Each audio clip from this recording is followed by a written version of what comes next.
Hey guys, KangaskId18 here. We got so much Pokemon Sun and Moon news yesterday, I can't even fit all my shiny speculation into a single video. So we're gonna start off with just the new Pokemon in the order that they were revealed. And the first of these is Oricorio.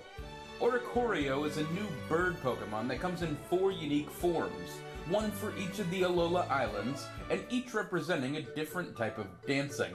I think it might be based off the Hawaiian honey creepers, which is a diverse group of birds that can only be found in Hawaii, but I'm not sure. Anyway, like I said, they also each represent a different form of dancing. On the left here we've got Oricorio Baile style, which looks like it's based off a Spanish flamenco dancer. And on the right we've got Oricorio Sensu style, which is based off a Japanese fan dancer. Anyway, since there's 4 forms, I had to make 4 shinies, so here we go. When I first saw Oricorio Baile style, I knew I wanted its shiny to be Canary Yellow. So here's that one.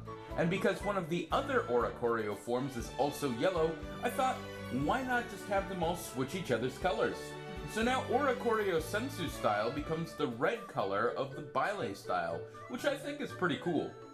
Either way, these 2 Oricorio forms are by far my favorite of the bunch. Which brings us to the 2 other forms, Oricorio Pau style, based off a hula dancer, and Oricorio Pom Pom style, based off a cheerleader. While I don't like these forms as much, I think I like their shinies even more. Oricorio Pau style should become the purple coloration that Sensu style originally had, and Pom Pom style is going to become pink like Pau style was. I know it's kinda convoluted, but I think these shinies ended up looking great, and I can't wait to see what they come up with in-game. This brings us to the next Pokemon that was revealed yesterday, Minior. Minior is a rock-flying meteor Pokemon, and while I don't usually like Pokemon based off inanimate objects, I think Minior is awesome. So I decided to make 2 shinies for it. The first just kinda turns everything a dark gray, and the holes that I presume house Minior's eyes are going to turn white. But the next option is one of my favorites ever. Instead, Minior is going to turn a lighter brown color, and its markings are going to turn this dull bluish green. I don't know why, but the whole thing just looks ancient now, which I really think fits Minior's design. Anyway, that's only half of Minior's whole deal, because once its HP gets low enough, Minior will shed its outer shell and become a brightly colored shooting star.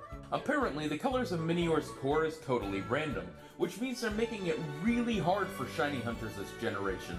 But I welcome the challenge. I can't see them doing anything too crazy with the colors on the cores, and I think they're just going to shift them a couple of shades. Did you see the shiny color change there? Because it totally did. Instead of a red color, it's totally purple now.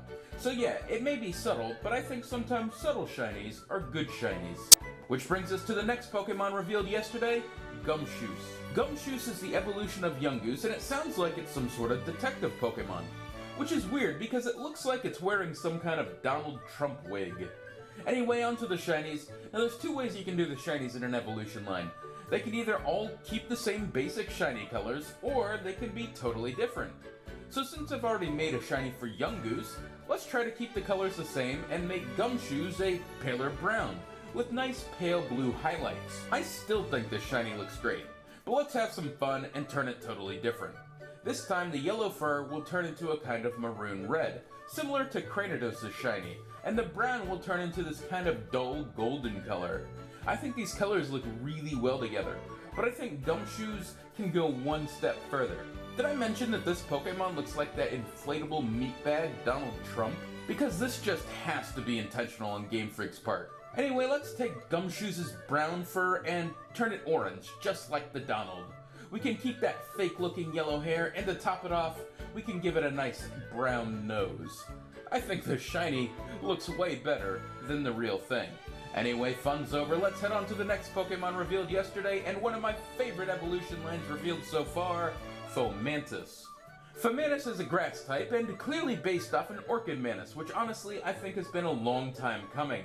And yet again, Game Freak has forgotten to give a Pokemon proper typing, because Fomantis should definitely have been Bug Grass. Anyway, onto the shiny. Now I'll say this, I designed its evolution shiny before I designed Fomantis' shiny, so bear with me. Instead of having a pink body, Fomantis turns a pale blue. Its eyes become yellow, and its green arms and crown are going to turn a pink and purple respectively. I think this shiny looks great, and I can't wait to catch one in game. But let's move on to its evolution, Lurantis. Both Fomantis and Lurantis seem to have this moonlight theme about them, so that's the direction I went with this shiny. Instead of being pink all over, Lurantis becomes a pale blue, with yellow eyes and dark blue highlights. Now you can see why I designed Fomantis the way I did, but man, I think this shiny is awesome and I hope it looks really similar to this in-game. This brings us to the last Pokemon revealed yesterday, Mudbray. Now I think its evolution Mudsdale looks okay, but man, I really love Mudbray. There's just something so cute about this little donkey Pokemon. Anyway, like with Gumshoos, I've already made a shiny for the evolution line, so let's start by making Mudbray similar. Its whole body is going to turn a pale green, with lighter green highlights and a dark green mane. Now I think this would look cool, but I think we can go totally crazy on this one. Because Mudbray is a donkey, why not turn it shiny into a piñata? Instead of a dull brown color scheme, we're going to add purples and yellows and blues and greens, even some red. I mean, if you're gonna make a shiny, why not go all out? Anyway guys, that's all I have for you today. Keep an eye out soon for some shiny speculation on the new Alola form Pokemon, and as always guys, we are gonna see you on the next shiny.